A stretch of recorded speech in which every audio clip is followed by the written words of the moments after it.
Midnight settled over the quiet southeastern outskirts of New York. Vivi Brown's seductive giggle drifted from a brand-new, gleaming BMW Z4. Alaia clutched her bag and climbed out of her old Mazda, moving cautiously.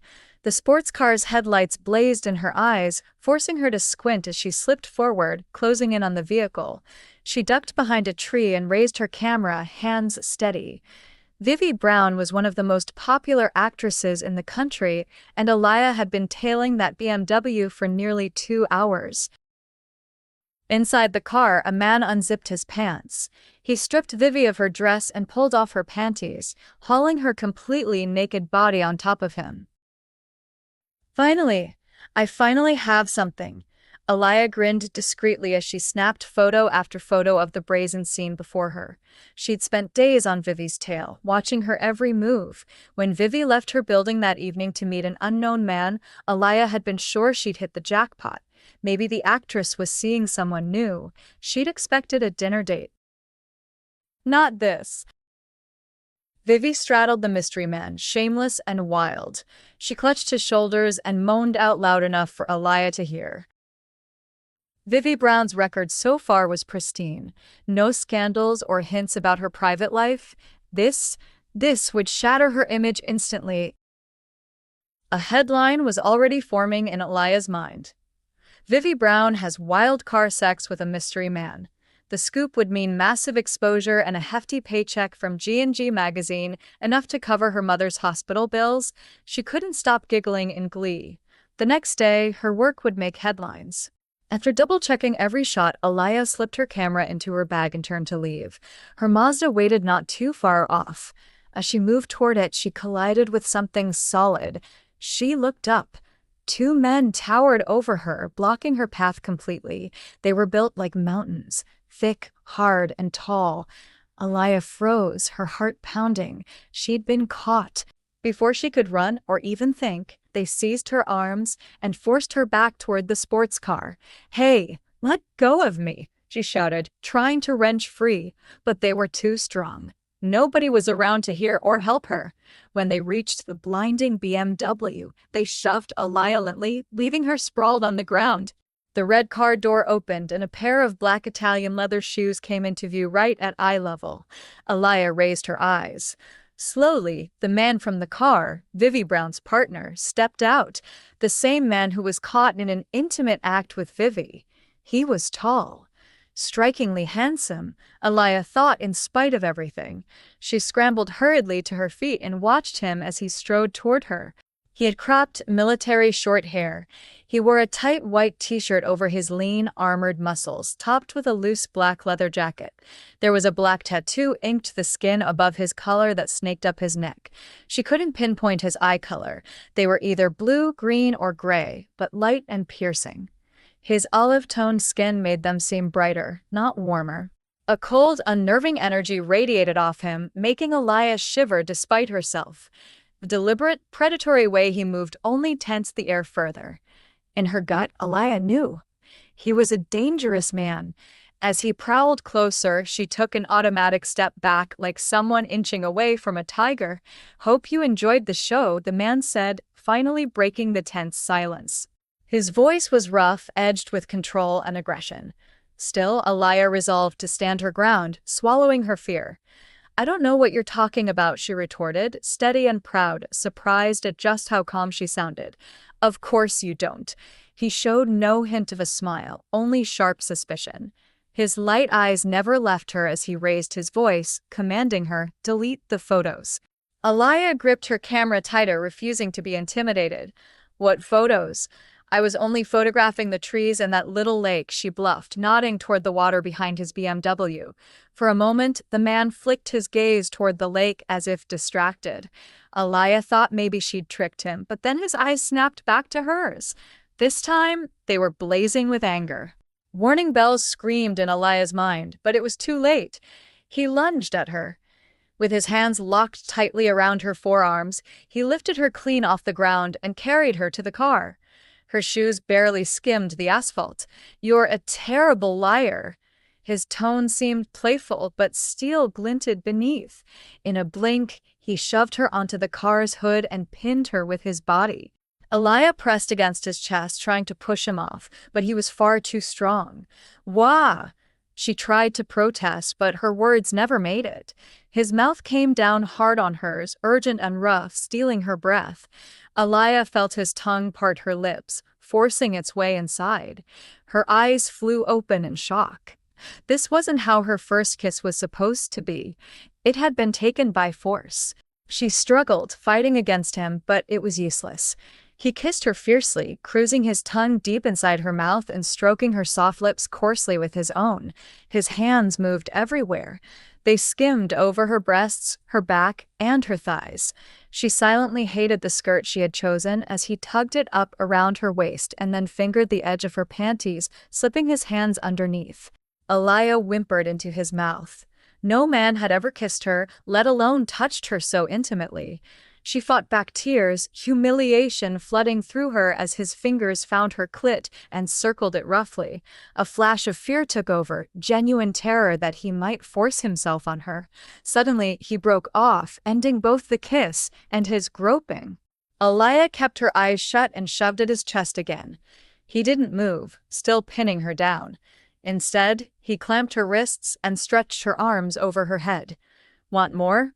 Want me to keep going?" he taunted. Her eyes flared as she faced him. "No. Get off me. You creep!" Alaia shrieked, straining against his grip. She wanted to slap him senseless, but he was just too strong. At last he let go of her and stepped back with a smirk so she could shove him away.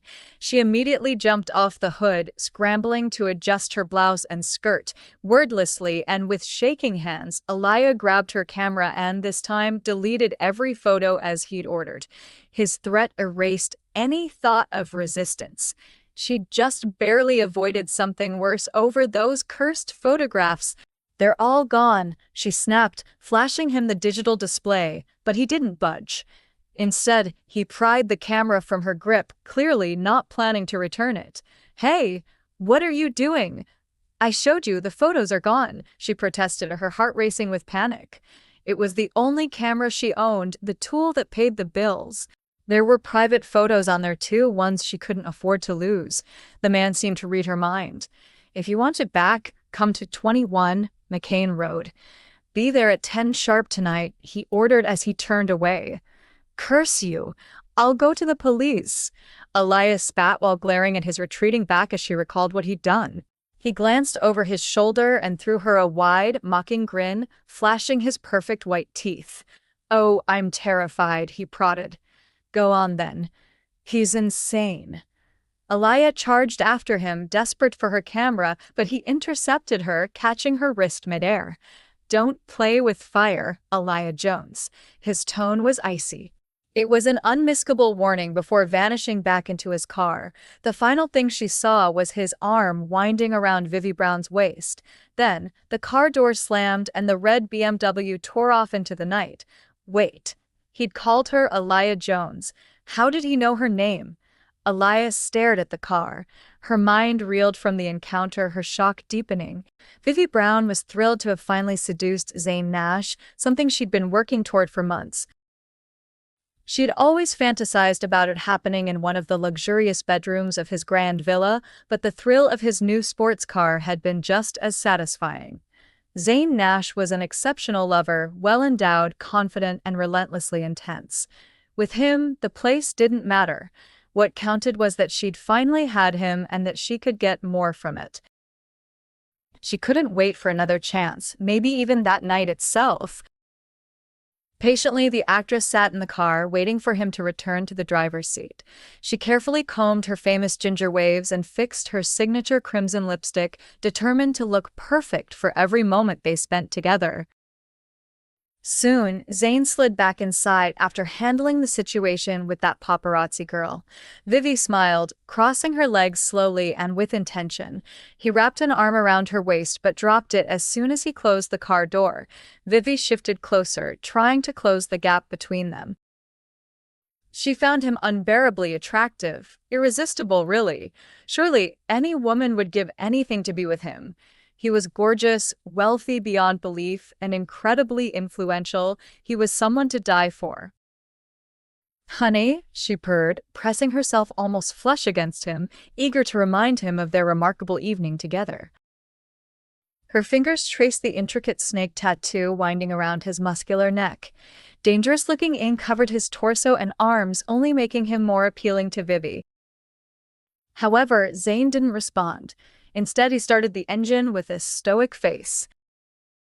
The edginess and the quiet threat he seemed to radiate, she found all of it intoxicating. Vivi leaned back after she realized she wasn't getting the reaction she wanted. Watching him, Vivi felt their encounter helped smooth over her earlier jealousy, seeing him finally done with that forgettable plain photographer. The idea that leaked photos might surface didn't concern Vivi as much as the possibility of that girl being invited to Zane's house. Vivi would have given anything to get such an invitation from him. She'd worked so hard to even get him to notice her. Unlike Vivi, that dull girl wore no makeup and donned just a simple black skirt and a plain white blouse. How did she get Zane to notice her, or to invite her over, in those granny clothes? Did Zane's taste really change? Vivi obsessed about it. The image of Zane kissing that photographer made her furious for a moment. It was a bubbling anger that she shoved back down. She reasoned that he had only meant it as a way to punish the girl for snooping. Just a kiss. Nothing more. She forced herself to accept it and relax. Zane, how about you come to my place tonight? We could pick up where we left off, she suggested, fluttering her lashes with practiced innocence. Then she offered a little bolder, or maybe your house? If he'd asked that girl to come over, why not her? After all, she was prettier and definitely better in bed. Or so Vivi told herself. No, Zane answered, cool as ice without even glancing at her. Oh, all right, she muttered and went instantly quiet. She knew better than to push him. After they'd finally become lovers, she didn't dare risk angering Zane, especially not when so much depended on his favor. Not ever. Her entire career rested in his hands. If he turned against her, she could lose her shot at a prized movie role, The Throne, a film that was about to be launched by Alaia Pictures, the studio owned by Nash International USA. Zane, only 25 and already the American branch CEO, had propelled the company's fortunes to new heights. The powerful Nash family controlled the European market's lifelines. Everyone knew who his father was. That legacy explained how Zane got the job at such a young age. Yet, his own skill pushed the business even further, expanding with banks, transportation, heavy industry, real estate, and entertainment, including film and TV. Vivi held her tongue the rest of the drive, much to Zane's satisfaction. He'd had his fill for the night, and probably for good. Vivi was all nerves and false eyelashes, a type he found easy and forgettable. There had been enough of her. He only wanted to reach her place and be rid of her. Fortunately, she stayed silent and kept her distance. Otherwise, he wouldn't have hesitated to kick her out no matter where they were. Women projecting themselves onto him was nothing new. Vivi was just the latest. There was no challenge, no spark, and nothing lasting in it. Zane rarely saw them more than once. His face remained unreadable until they neared New York City and his phone buzzed. Without hesitation, he checked the screen. It was a message from his secretary regarding additional information on Alaia Jones, that paparazzi girl. Zane read through the information quickly. Vivi stole a look at him, curious, but he didn't respond. He just returned his eyes to the road, saying nothing more. It was nearing 2 a.m. In 15 hours, he'd see her again. Alaia Jones. Zane absorbed his secretary's report that encapsulated months and even years' worth of detail in a single message. 10 years ago, the Jones Group went bankrupt with shocking suddenness. Alaia's father, CEO George Jones, was sentenced to 30 years for financial fraud after he was accused of wiping out the entire family's savings. He claimed innocence and never confessed to the crime, not even after all these years behind bars. After her husband's conviction, Alaia's mother had attempted suicide, leaping from the seventh floor of one of their apartments. She survived the fall, though survived was a stretch. The incident left her in a permanent vegetative state. Alaia's mother's cousin, Tim Smith, had taken her in after the disaster. Alaia had graduated just a few months ago and worked as a paparazzi for G&G magazine, which was owned by her uncle Tim Smith. She was apparently flourishing as a photographer. A wicked smile grew on Zane's face. Alaia Jones, the once proud princess, now left struggling to keep her head above water. A decade ago, she wouldn't even look his way, all her disdain fresh in his mind. The shame she'd thrown at him haunted him every day. Finally, the moment to return the favor had finally arrived. After a 2-hour drive, Alaia was still upset. She barged into the house. The truth was, this place wasn't hers at all. It belonged to her uncle. Her real home and her family had been destroyed 10 years ago when she was only 12, still in middle school. Her life shattered into a million pieces then. No one had managed to mend it since. At least she survived. Thankfully, her mother's cousin, Tim Smith, adopted her. Alaia thought of Tim as her second father, and he treated her like his own daughter, but his wife Mary loathed her. Mary treated Alaia as nothing more than a burden. Alaia slipped off her shoes and padded into her soft, purple pig slippers. She felt like she was walking on clouds, but they brought her no comfort. Her nerves were on edge. She felt angry with everything, mostly herself. If only she had been more careful, maybe she wouldn't have been caught. Passing through the hallway, she already heard Mary grumbling in the kitchen. God damn it. How are we going to make it through the month? Blast it. Mary cussed like always. Alaia wished she could just slip past her, but there was no way to her room without crossing the kitchen. She braced herself for more, knowing how Mary was. Where have you been, you ungrateful brat? Mary snapped and pointed an accusing finger at her. Out. Working. Taking pictures of celebrities, Alaia answered shortly as she kept walking. All she wanted was a shower and her bed, scrubbing off the touch of that wretch who'd driven away with Vivi Brown in his car. Are those pictures going to earn anything, or was it a waste of time? It was a waste this time, Alaia replied honestly.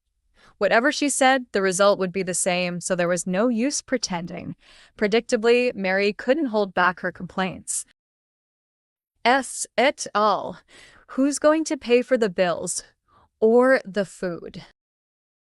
I'll help, Alaia added, knowing it wouldn't slow Mary's endless complaining. She'd be ranting on for hours.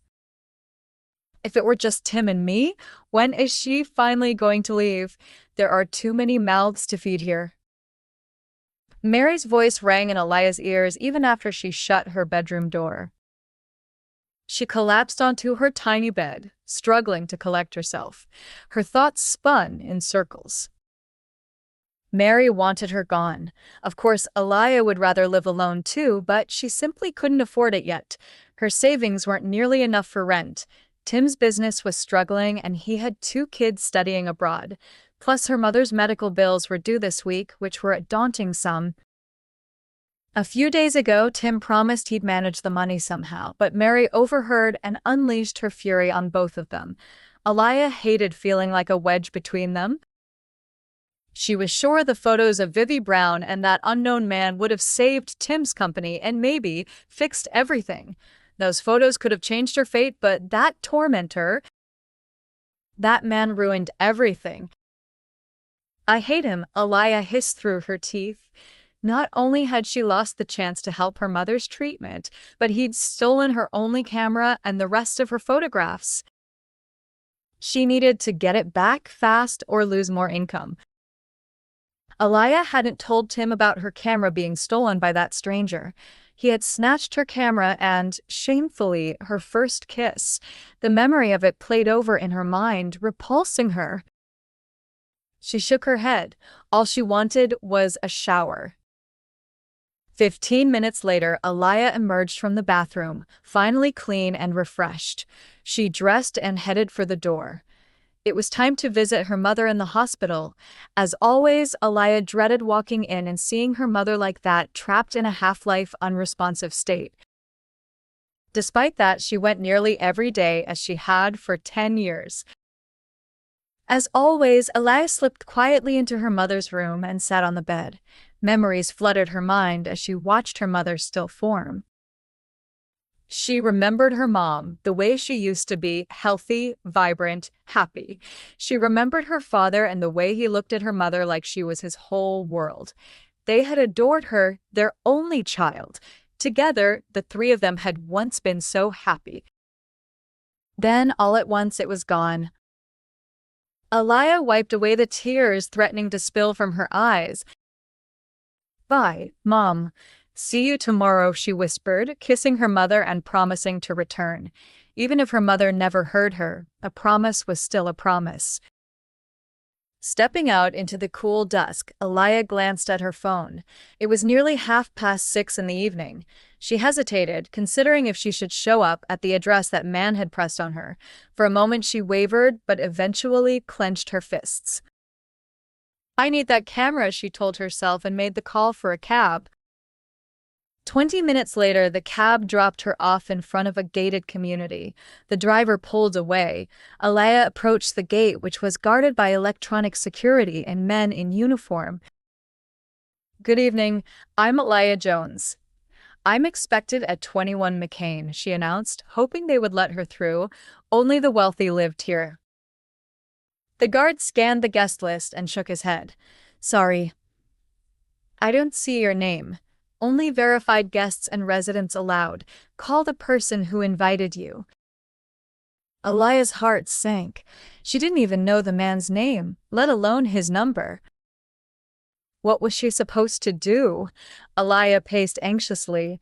Suddenly, she heard the growl of an engine and turned to see a red, roofless BMW. More than hearing it, she could feel the car roaring up behind her. The man at the wheel eyed her with open amusement. "He's here," she realized. His rabbit had wandered into the trap. Zane smirked, surveying Alaia with hungry intent. He swept his gaze up and down, appreciating her shape and that face. He liked her face even more than the night before. She looked even prettier, and he ached to kiss those cherry lips again. She was tiny and curvy, a kind of pocket Venus that barely reached his chest. Her simple outfit, blue jeans, sneakers, and a plain white blouse, did nothing to hide her figure. Her curly chestnut hair was an unruly mess, and her angry green eyes shot daggers his way. It amused him all the more.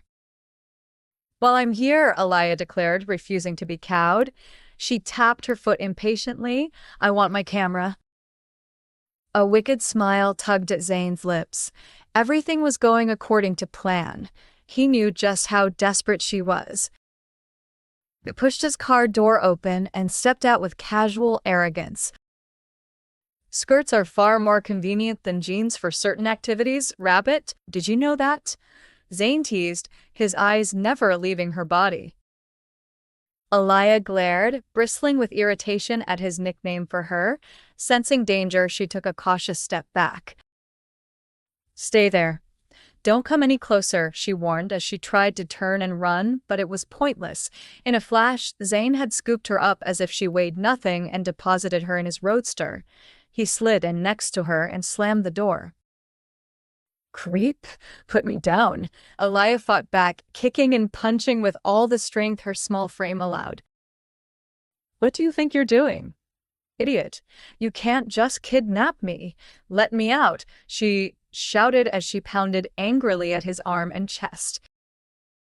Zane only laughed, though his expression soon darkened. She couldn't hurt him, but he'd had enough games. "Shut up. Stop fighting." "You promised you'd give me my camera. Where is it?" Alaia demanded, raising her hand to strike him again, but Zane caught her wrist. "Calm down. You'll get it if you behave," he warned. "I'm taking you to where your camera is." She had no choice but to go along for the moment. He was too strong, and she needed that camera back. Gritting her teeth, Alaia crossed her arms and sat stiffly in the passenger seat. In her mind, she repeated, "I'll get my camera and get out, that's all." Seeing Alaia finally still, Zane started the engine and pulled away with satisfaction in his expression. A few minutes later, the car stopped in front of a massive mansion that was big enough for at least 20 bedrooms. Lush lawns and vibrant flower beds surrounded it. "Move," Zane ordered coolly, making no move to help her out of the car. Alaia climbed out and followed him inside, not even stopping to admire the wealth and luxury. Before she could take it in, Zane swept her up onto his shoulder again. "Let me down, you demon," she screeched, beating his back as he carried her through the foyer. The maids passed by, ignoring the odd scene entirely. "Does this happen a lot? Why don't they even blink?" Alaia wondered, still cursing him as he carried her upstairs. The barrage continued until Zane finally opened a bedroom and dumped her onto the bed. Alaia stared up at him, her eyes wide with alarm.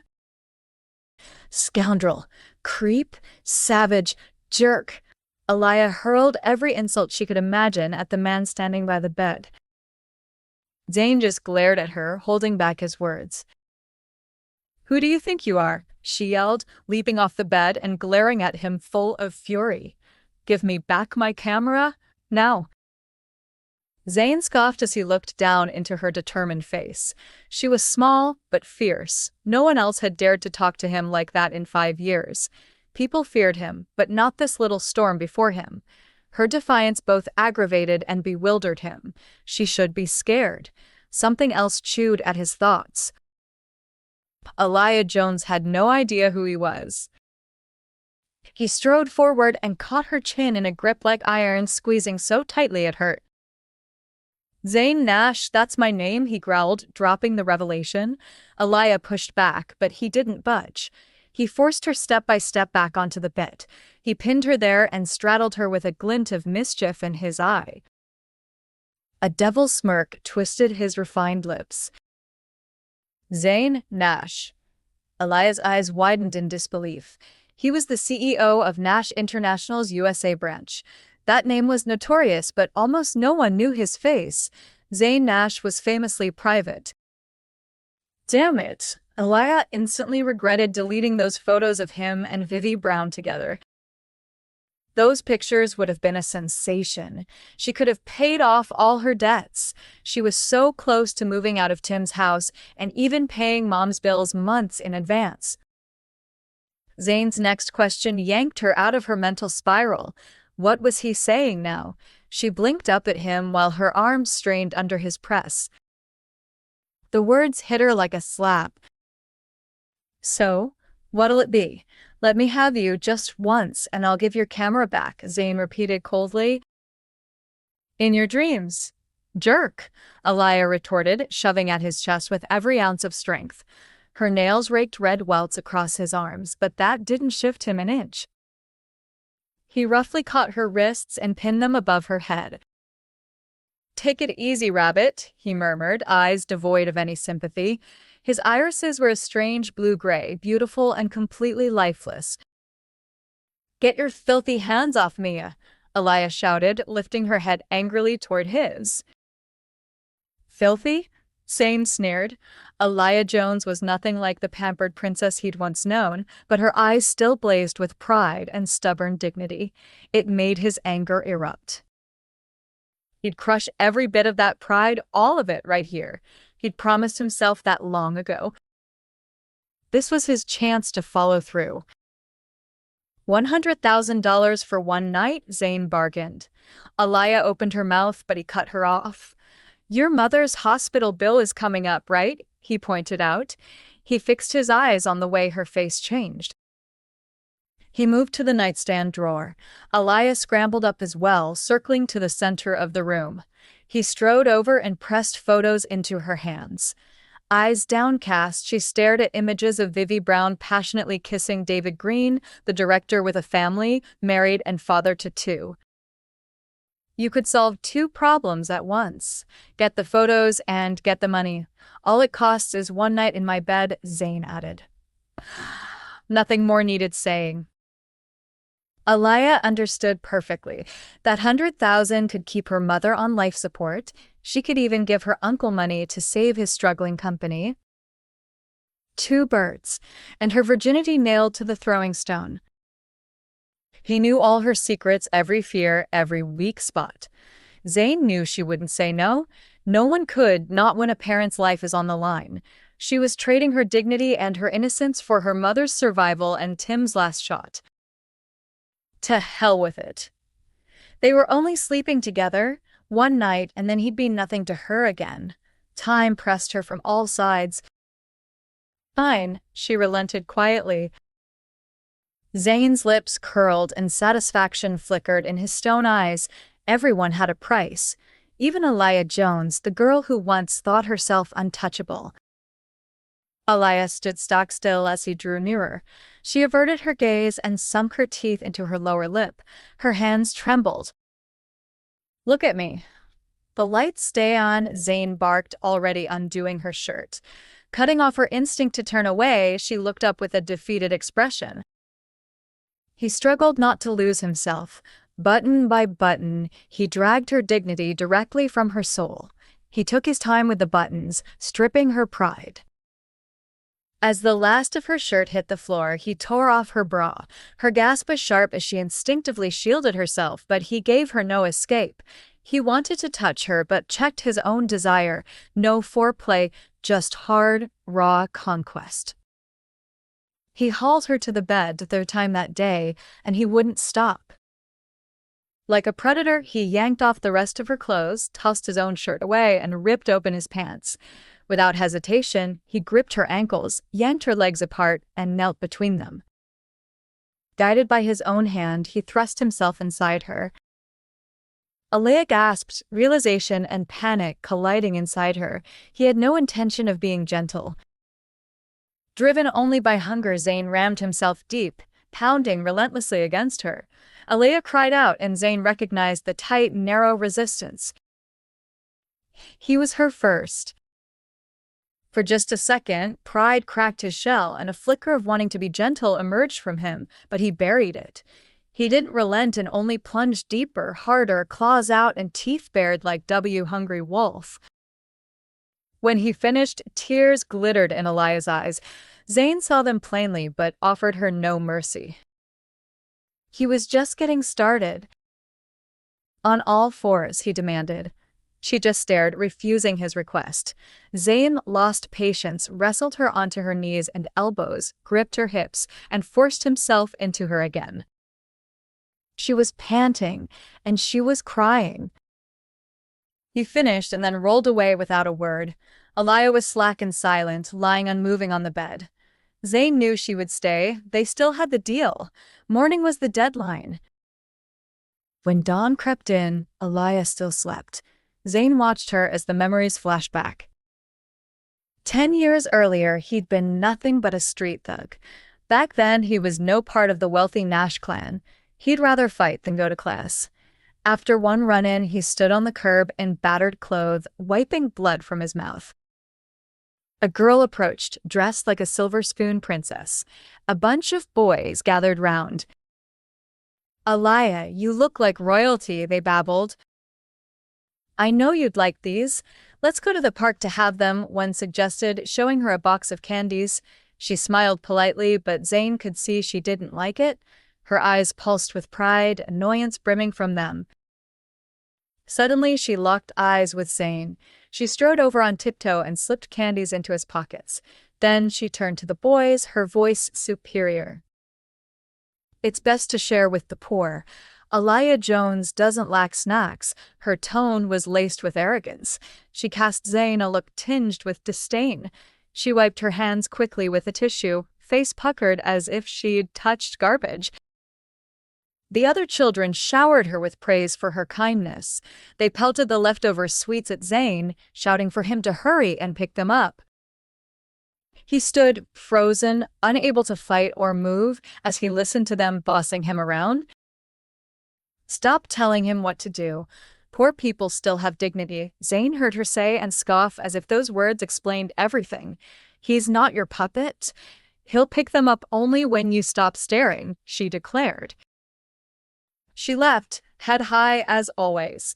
The boys dutifully followed behind, never daring to challenge their little queen. Zane had never felt so small and ashamed. In that moment, Alaia Jones taught him the real gulf between rich and poor. Alaia Jones treated the poor like beggars, he remembered. She thought they survived only on charity. Back in the room, Zane waited as Alaia woke. When she rose and dressed herself, he gorged himself on her shame.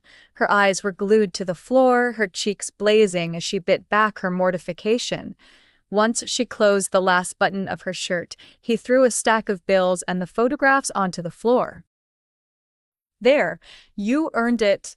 Pick it up," Zane commanded icily. Devil Alaia seethed silently. She smothered her pride, forcing herself to crouch and collect every scattered photo and bill. Watching her gather them from the floor struck a raw chord of satisfaction in Zane. It was a spike sharper than any drug he'd tried. He hadn't only taken her innocence, he'd finally stripped her of her dignity. After leaving Zane Nash's house, Alaia headed straight to the hospital. She didn't dwell on her feelings. Her eyes stayed dry. Zane didn't deserve a single tear from her. What was done was done. She'd sold her virginity to that jerk because she had to. There was no turning back. She paid her mother's medical bills and then went straight to her Uncle Tim's company. Finding Tim in his office, she broke the news, lying about where the money had come from. Alaia claimed she'd borrowed it from a friend. Tim was overjoyed and didn't question which friend it was. "And look at this." She tossed the steamy photos of Vivi Brown and David Green onto his desk. "Brilliant. We're publishing these right away," Tim exclaimed, looking even more pleased. Alaia wanted to blur their faces, but Tim wouldn't hear of it. According to him, it wouldn't pay off. The magazine would print the photos as they were. He believed the actors should have thought of the consequences before getting involved. Alaia agreed. They weren't minors after all. It was a regular work day. She still had a job to do and wages to earn.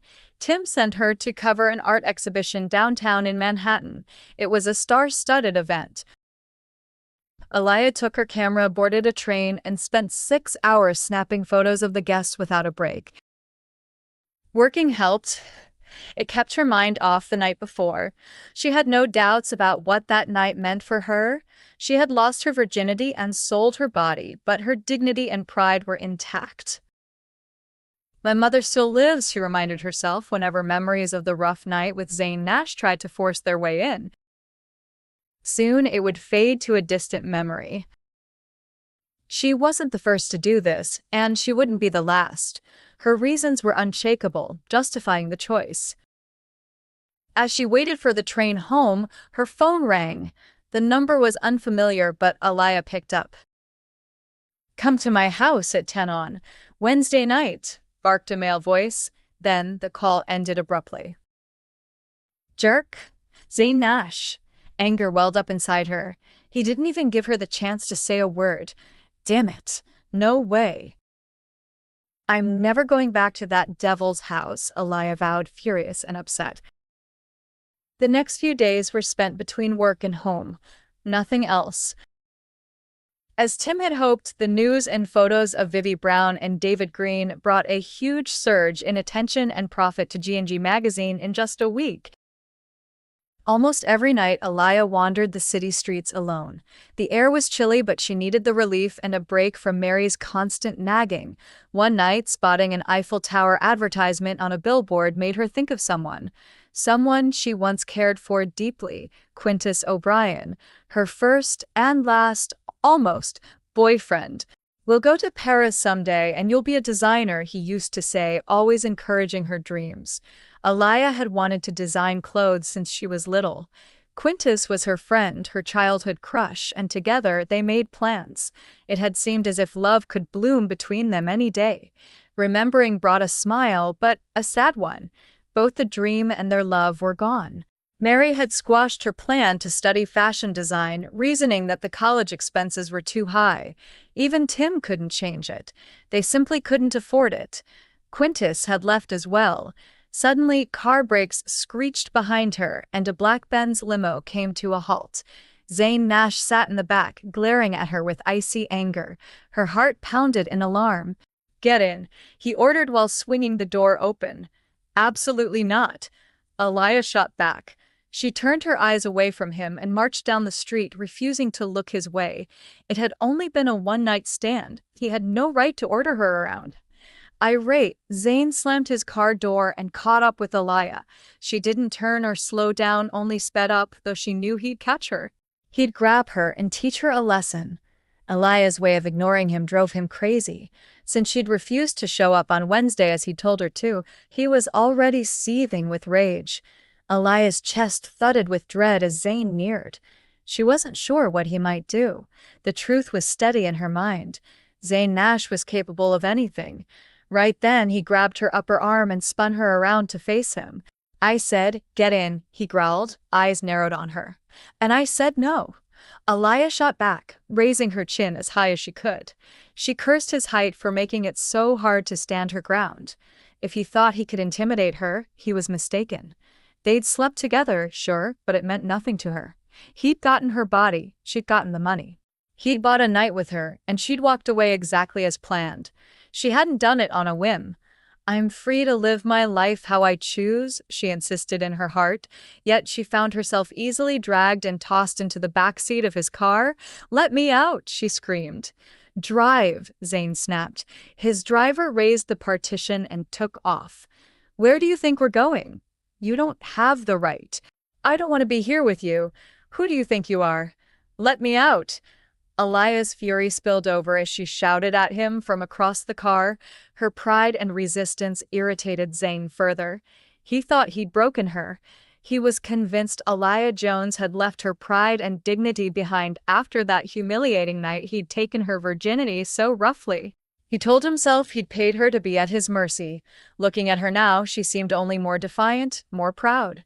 "Maybe I'll teach her another lesson," he thought. With that, he lunged forward and seized her lips in a bruising kiss.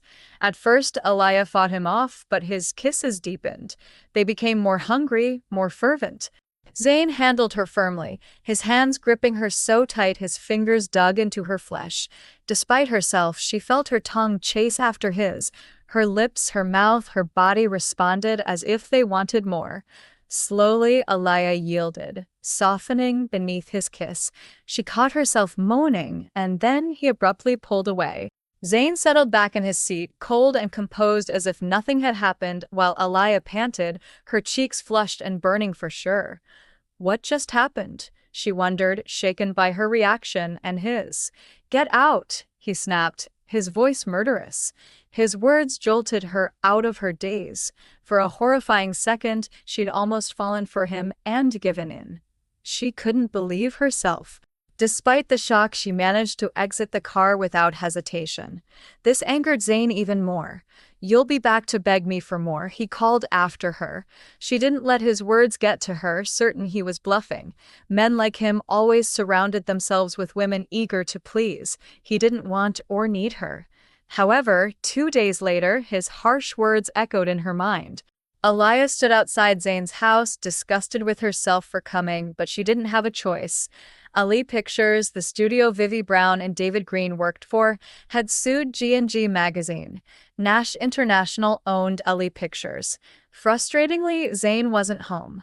Alaia returned the next day, and again the day after that, even several times each day, but that devil was never there. Then she remembered the unknown number he'd once used. She dialed and waited. "Hello," his cold voice answered. "Good evening, Mr. Nash."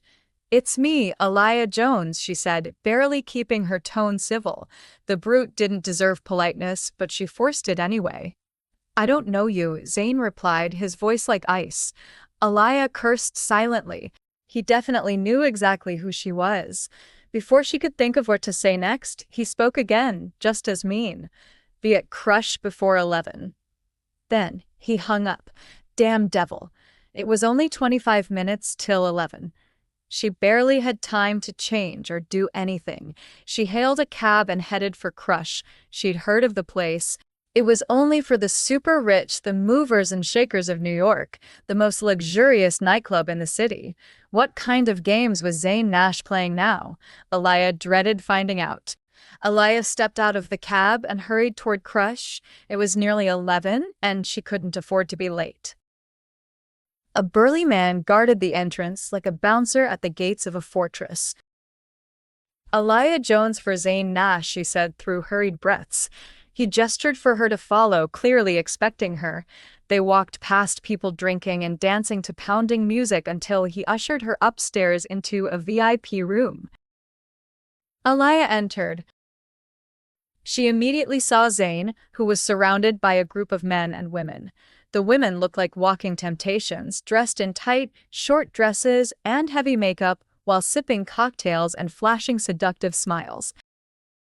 Alaia felt out of place. Her simple outfit clashed with everything around her. The entire group eyed her as if she were an unwelcome guest. Come, sit. Zane finally called out as he waved for her to sit next to him. What did he want? Alaia drew a deep breath, walked over and squeezed herself between Zane and another man on the sofa. Drink. Zane handed her a champagne flute filled with something yellow. Unease coiled in her chest as she accepted it, her nerves stretched. Mimosa, the man on her other side whispered while staring at Alaia with a predatory gleam. Zane shot him a dark look, and after that no one spoke to her or even dared glance her way. Alaia kept her eyes on the sparkling drink. Her alcohol tolerance was dismal, and the last thing she wanted was to get drunk in front of Zane Nash. Are you scared? Zane taunted once he noticed her hesitation.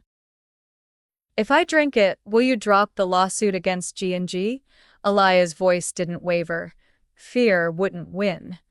Zane just scoffed. She wasn't cowering or begging like he wanted. Here she was, setting conditions for him.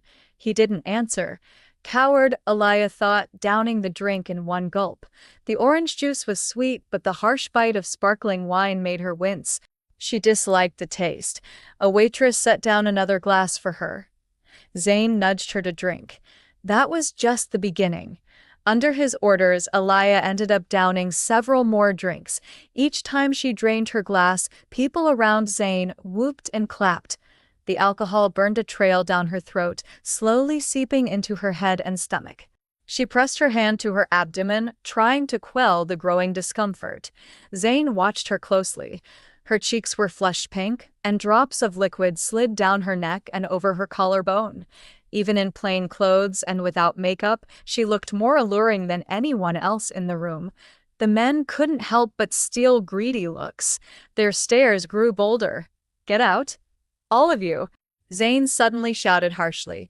The others scattered instantly. Not you. You stay. Zane caught Alaia by the hand as she moved to stand. I don't want to stay here with you, she protested, reaching for another drink. Too bad. You're not going anywhere. Zane snapped and snatched the glass from her hand. I'm not finished with it yet. Alaia argued and leaned closer, struggling to reclaim her drink. Zane glowered at her reddened face. She was already far too intoxicated. Enough. With a bark, Zane swung the glass so it shattered against the floor. Yellow liquid streaked the white wall. Will you withdraw the suit? Alaia slurred after a brief silence. Sign this, Zane demanded, handing her a folder. Inside was a contract, his demand to own her, body and soul. He wanted her as his personal plaything, to do whatever he pleased, whenever he pleased, and he would pay her $10 million a month to be his whore.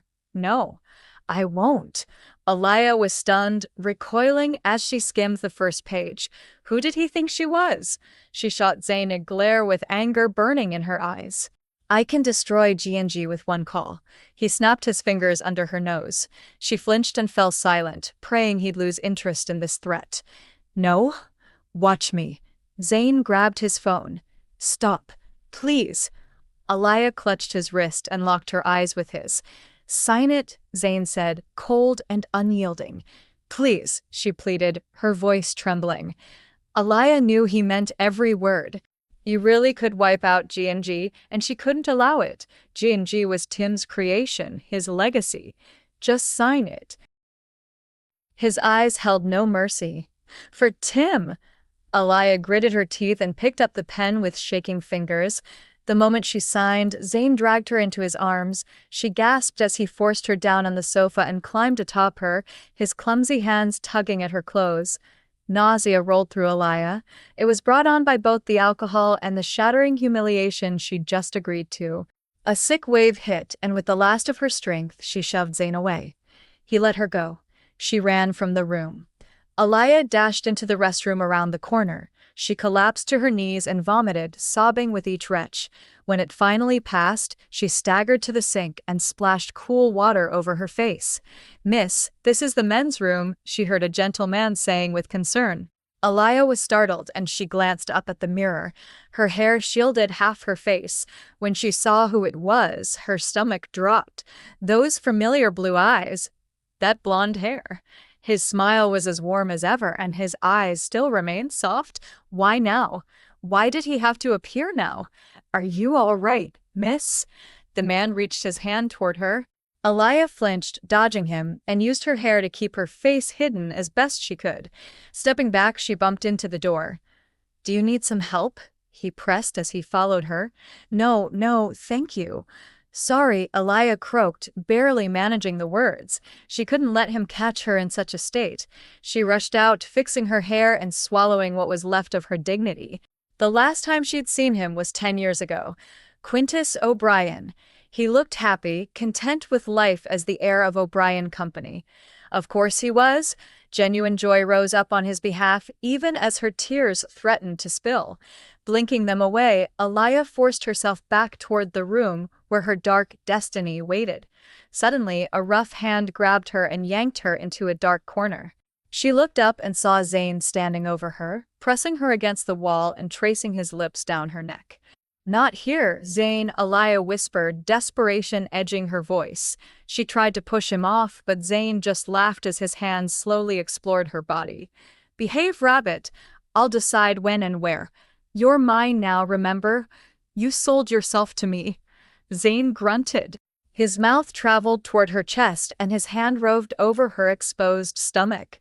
Alaia felt hollow inside, resigned. She planted her hands on his shoulders, but he didn't stop. Then a tall blonde man passed by. His crisp white shirt and short neat hair made him even more striking. Alaia froze. Quintus O'Brien. It was her prince from childhood, looking even better than she remembered. "This cursed zipper." Zane hissed in frustration, struggling with her jeans. Quintus quickly looked away, and Alaia hid her face in Zane's chest as tears trailed down her cheeks. Quintus O'Brien. Her first crush. 10 years ago, she'd thought of him as her hero. Now, she couldn't even summon the courage to greet him. The next morning, Alaia woke up in a strange bed with a splitting headache, naked and sore from head to toe, especially her breasts, thighs, and lower body. Scoundrel. She cursed Zane, resenting his ruthlessness from the night before. She tried to sit up and get her clothes, but something wouldn't let her move her left hand. Turning her head, she gasped. Her wrist had been chained to the bedpost. That bastard had her tied up. Just then, the door opened, and the devil himself strode over. Zane's eyes were hard, and his voice was cold, both without a hint of tenderness. She'd managed to flip the script the night before, defeating him in bed. He'd made her climax, but instead of pride, she'd humiliated him. Even after 10 years, she did it again. It infuriated Zane. Quinn. Alaia Jones had cried out Quinn when he was inside her. She'd been thinking of another man while giving herself to him. Once Alaia heard Quinn's name from Zane Nash's lips, she went numb. Her legs froze and her breath all but stopped. In her mind, she saw again the image of that refined, elegant man, just as he had appeared the night before, walking past her in Crush's dim hallway. Quintus O'Brien. That name had lived in her heart for as long as she could remember. "Who is Quinn?" Zane spat out his name, biting off each syllable through gritted teeth. He finally understood that this man was someone significant to Alaia. Her stunned, downcast expression told him everything. "How on earth would I know?" Alaia pretended ignorance, refusing to explain. As if it weren't bad enough that Zane had forced her signature on that contract and locked her to the bed, his questions churned up an even deeper anger. How did he know about Quinn? Zane met her stare coldly, not looking away for even a second. "Why did you cuff me? Unlock it, you fiend!" she shouted, desperate to break free from his interrogation. The contract she signed only gave Zane one thing: the right to her body. Quinn belonged to her private life, her emotions, her hopes, things that had nothing to do with Zane Nash. He hadn't earned the right to even speak that name. He'd bought flesh, not her heart and soul. It hurt to hear this cruel man mention Quinn. Zane wasn't worthy to even say the name aloud. Alaia Jones. Zane barked impatiently, making it clear he wouldn't tolerate evasions.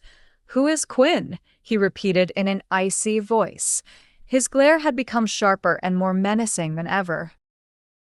Alaia realized he wasn't going to stop until he got what he wanted. "An old friend," she managed flatly. "A friend?" Zane advanced to the edge of the bed, his gaze narrowed and dangerous. Did she really think he was that simple? That he was born just a day ago? He already knew that Alaia had no close male friends. In fact, she barely had any friends at all.